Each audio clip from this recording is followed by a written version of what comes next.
All right, welcome back, everyone. Ready for another deep dive? Always. Awesome. So today we're heading back in time, way back, like really way back to Neolithic Britain. Think massive stones, ancient rituals.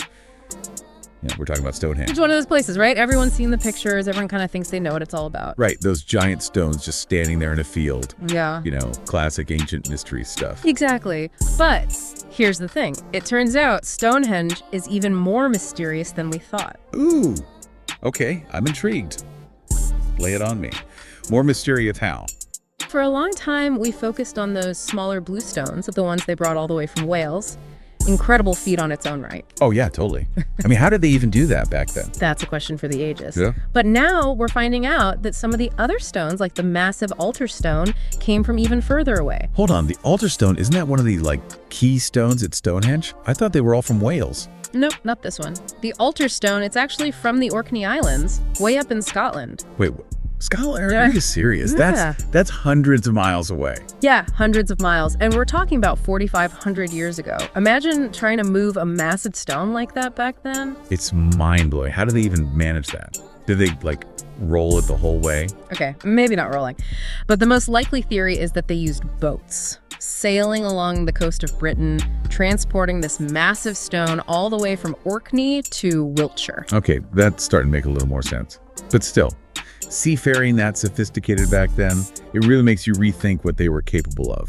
Totally. And it means Stonehenge wasn't just a local project, right? This was something bigger, something that involved connections across vast distances. So are we talking about organized trade networks, some kind of shared cultural understanding? Yeah, absolutely. And that actually leads to a theory that's gaining a lot of traction among archaeologists these days. The idea of Stonehenge as a composite temple. A composite temple, what does that mean?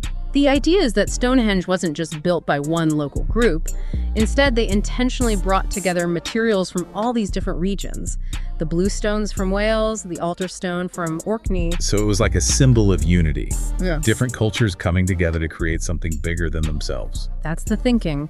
Stonehenge as a symbol of shared beliefs, bringing people together from across Britain. Wow. So we're not just talking about a monument. This was potentially a gathering place. A place for ceremonies, rituals, maybe even political events. Yeah, all of the above. There's growing evidence that Stonehenge was a site for large-scale gatherings, maybe even religious practices. And here's another interesting tidbit.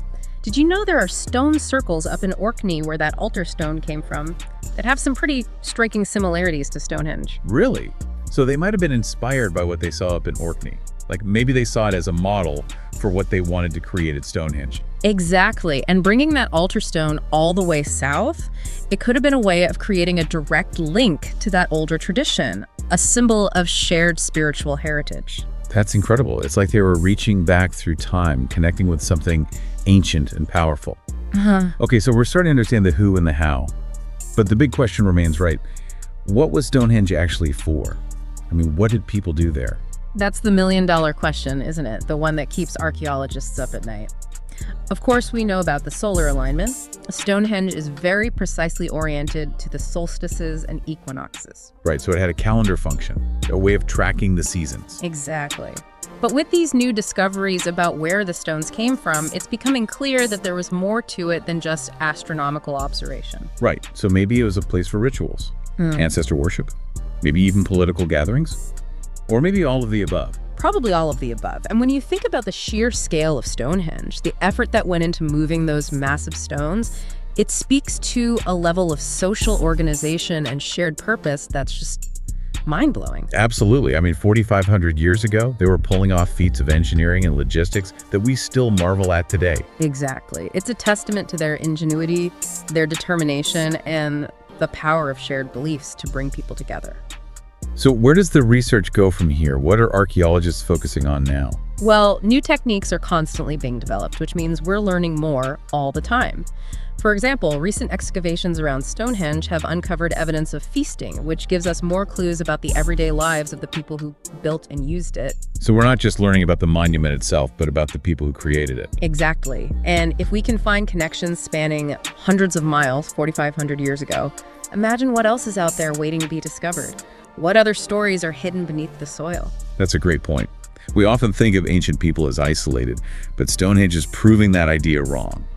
It's a reminder that we're just beginning to scratch the surface of their world, and that their connections and stories are far more complex than we ever imagined. It makes you wonder what other secrets are waiting to be uncovered, doesn't it? It really does, and that's what makes archaeology so exciting. We're constantly learning, constantly rewriting the story of our past. And who knows? Maybe someday we'll finally unlock the full mystery of Stonehenge. That's the dream. Until then, the research continues. And so does the mystery. Thanks for joining us for another deep dive. We'll see you next time. See you then.